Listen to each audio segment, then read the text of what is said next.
coverage you can count on continues with all you need to know. Breaking news overnight as police and emergency crews respond to crashes on Interstate 70. It all happened around 2 this morning at the Wabash River Bridge in western Vigo County. One accident involved 2 semis and a passenger vehicle. The passenger vehicle was pinned between those semis. 2 people were trapped inside until rescue crews could free them. Meanwhile, an accident a few minutes earlier involved a cattle truck. Nearly 40 cows got loose. Black ice was reported at the time of these crashes. Thankfully, no injuries were reported.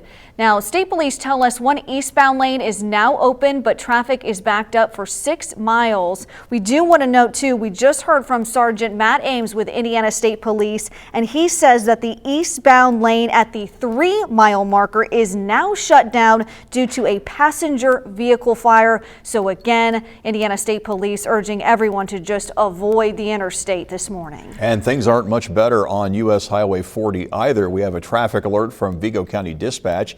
Right now, you're asked to avoid U.S. Highway 40 eastbound out of West Terre Haute. This is due to an accident on that roadway.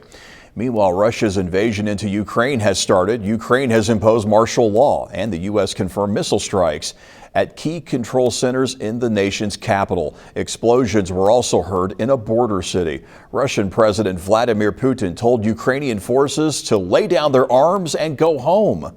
President Biden condemned the attacks as unprovoked and unjustified, warning of severe consequences. In just a few hours, he's expected to meet with G7 allies, and he will address the nation this afternoon. Continuing coverage on this developing story is coming up at 7 Eastern on CBS Mornings. That includes an interview with a woman who came to the United States in 2001 and has family in western Ukraine.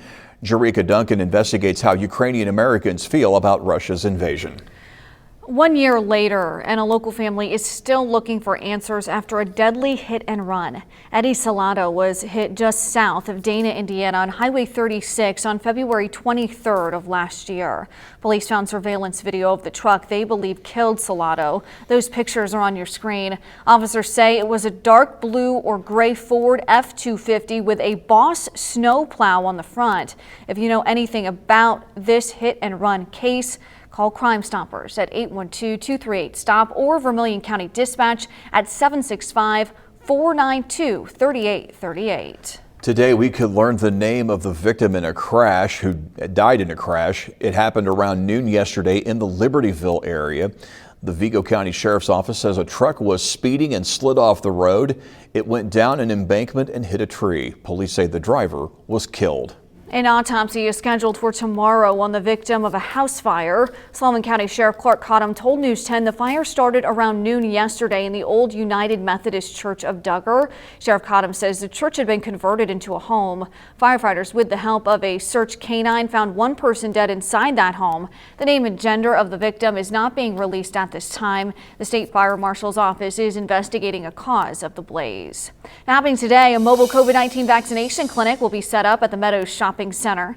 Vaccines will be available for those 12 and older. You can visit the clinic from 9:30 to 11:30 in the morning. Appointments are not required. For more vaccine opportunities near you, you can go to our website, obviously, but you can also go to ourshot.in.gov. Vincent's community schools have lifted many COVID-19 restrictions. Now, only those with COVID-19 will need to isolate for 5 days.